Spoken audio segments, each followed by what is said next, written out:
Bismillahirrahmanirrahim. Nëse muajin e madhërisëm të Ramazanit do ta përkufizonim vetëm me dy fjalë, do të thonim: Ramazani është muaji i agjërimit dhe muaji i Kur'anit. Dhe pikërisht Kur'ani, fjala e Allahut të madhërisëm, është një shenjë, është një matës, një simatse se jemi të sinqert apo jo. A jemi në rrugën e duhur apo jo? A jemi të kulluar me Zotin që na krijoi apo jo? Për këtë Uthmani radiallahu anhu ka thënë: "Law anna qulubana tahurat lama shabi'na min kalami rabbina." Sikur zemrat tona të ishin të pastra, ne nuk do të ngopeshim me fjalën e Zotit ton.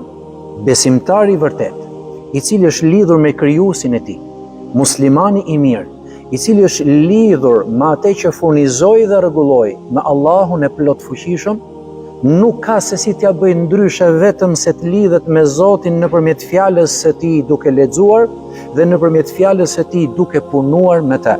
Andaj dhe Uthmani na ka dhënë këtë një simatse, zemrat tona nëse vërtet do ishin të pastra, ne nuk do të ngopeshim me fjalën e Zotit ton.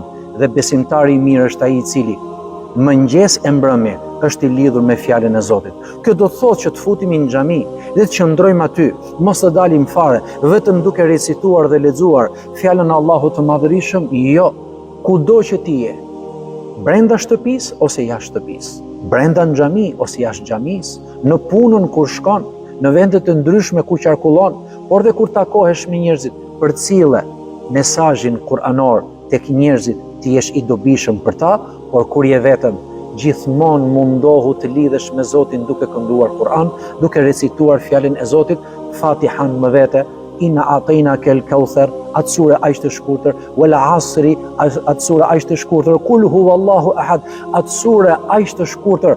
Mos mendo se je duke bërë pak. Atë don Zoti, kur ti bën diçka që është pak, por është e vazhdueshme, e rëndësishme është që të kuptosh se kjo fjalë e Allahut të Madhërisëm duhet dëshmoj për ty, a je lidhur me të apo jo, që të kuptojmë a jemi të sinqert apo jo. Nëse zemrat tona do ishin të pastra, nuk do të ngopeshim kurrë me fjalën e Zotit tonë.